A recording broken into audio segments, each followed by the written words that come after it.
ये बात है 10 अगस्त 2019 की। रात के कुछ 9 बज रहे थे I think, and I was doing dance practice उस टाइम पे। तो मम्मी आके बोलती हैं कि चल मंदिर चलते हैं, कल जन्माष्टमी है, हम लोग हैं नहीं यहाँ पे पूजा करने के लिए। मैंने कहा ओके मम्मा चलते हैं। मैं कोई आज्ञाकारी बच्ची नहीं थी, there was a proper reason for that. Okay, क्योंकि अगले दिन मम्मी पापा बड़े भाई गांव जा रहे थे, दादाजी की तबीयत खराब थी तो त्योहार उनके साथ मनाने के लिए। और मुझे मम्मी को बिल्कुल भी अपसेट नहीं करना था, क्योंकि 18 इयर्स में पहली बार घर में अकेले रहने का मौका मुझे मिल रहा था। एंड आई थिंक आप लोग समझ सकते हैं एक टीनेजर के लिए वो चीज़ कितनी ज़्यादा इम्पोर्टेंट होती है। तो हम लोग रेडी हुए जाने के लिए, और वहाँ जाने का एक मेन रीज़न ये भी था कि मुझे कृष्णा जी से प्रे करना था कि यार कुछ भी हो जाए मेरा ना प्लान फ्लॉप मत होने देना, ठीक है। तो when we reach there we sit there, तब जाके पता चला कि मम्मी का भी एक प्लान था। उन्होंने बोला कि फोन चलाते चलाते, इंस्टाग्राम यूज करते करते, डांस प्रैक्टिस करते करते ये लड़की मेरी बात सुनेगी नहीं, इसीलिए मुझे वहाँ लेके गई थी। वहाँ पे एक भजन चल रहा था, ऐसा है कुछ वो, पालनहारे निर्गुण और न्यारे। मम्मा ऐसे थी, मम्मा वाज लाइक 7 बजे दूध वाला आएगा, दूध को फ्रिज में रख देना वरना खराब हो जाएगा। तुम्हारे बिन हमरा 9 बजते ही पौधों में पानी डाल देना गार्डन एरिया में जाके, और बाहर का तो बिल्कुल कुछ मत खाना, कौन नहीं, और दरवाजा अंदर से अक्सर बंद रखना। तुझे नहीं पता आज के ज़माने में क्या क्या होता है। तो आज के ज़माने में क्या क्या होता है और मुझे अपना ख्याल कैसे रखना चाहिए, मम्मी का वो लेक्चर चालू था, पर मेरा ध्यान तो कहीं और ही था कि मैं उन 4 दिनों में क्या क्या करूँगी, पार्टीज करूँगी, फ्रेंड्स को बुलाऊँगी। तो ये सब चल ही रहा था, और मैंने मम्मी को कन्विंस भी यही करके किया था कि मम्मी बोर्ड्स आने वाले हैं 12th की, तो मैं तो सिर्फ पढ़ाई करने वाली हूँ, प्रैक्टिकल्स हैं, असाइनमेंट्स है, पर पढ़ाई तो मैं बिल्कुल भी नहीं करने वाली थी फॉर ऑब्वियसली। ओके, ये सब चल ही रहा था, तभी मम्मी ने टोका, सुन भी रही है मम्मा यार बोर मत करो, ठीक है मैं नहीं रहूँगी ना तब मेरी याद आएगी। मैं कुछ नहीं बोलती, मुझे लगा था मम्मा ये बोलेंगी और कॉन्वर्सेशन ही खत्म होगी, पर उन्होंने ये बोला ही नहीं। She said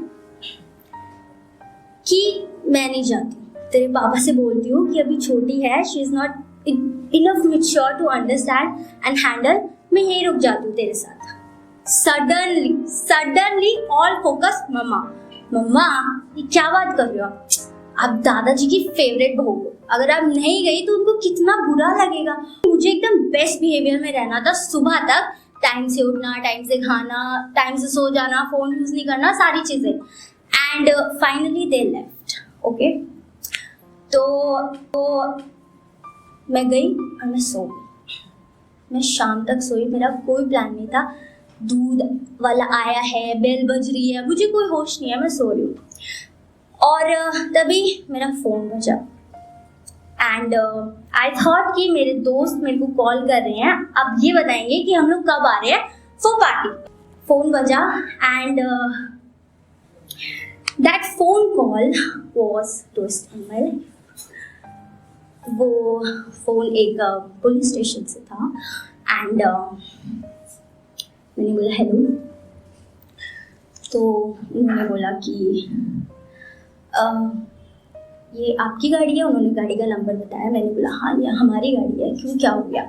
they were said कि इस गाड़ी का एक बस से एक्सीडेंट हो गया है, और एक की ऑन द स्पॉट मौत हो चुकी है, दे एक्सपायर्ड, एंड 2 को हॉस्पिटल लेके जाया गया है। एंड और पूछताछ करने में पता चला कि the one person who has been expired is my father. And